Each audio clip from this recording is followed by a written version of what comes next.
How to paint sandstone bases.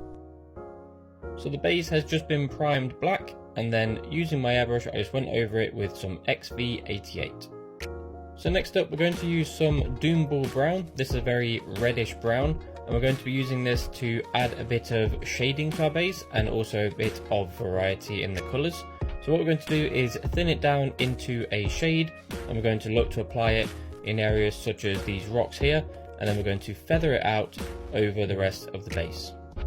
So we're going to apply it on, kind of just be a bit random with it, try to get it into these recesses, etc. And then we're simply just going to wash off our brush, and then with our brush still being fairly wet, we can come in and just grab some of this and we can feather it out over the rest of the base, and that way it will fall into all of these recesses, but it won't be as dark as it is over here. So with that Doom Ball Brown shading all applied, you see we've got this really nice dark red shading in all of our rubble, and then we've just feathered it out over the base.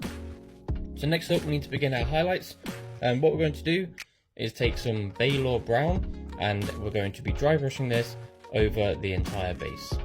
When doing your dry brushing, try to keep it in a circular sort of motion, and this will help to prevent some like really jarring streaking and things like that. With the Baylor Brown all done, we're next going to take some Ice Yellow, and I've gone down in a dry brush size now because I want to be a little bit more focused with this one.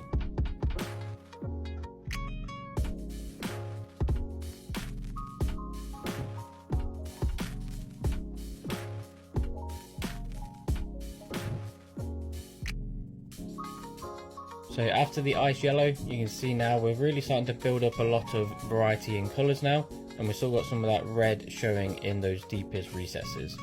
So next up, we're going to use some Ushagti Bone, and we're just going to essentially repeat the same process.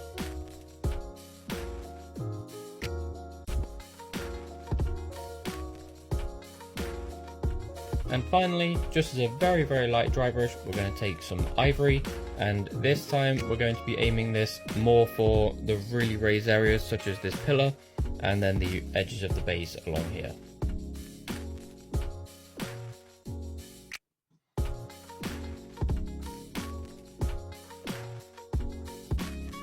And there we go. So with that Ivory dry brush all finished, our sandstone base is complete.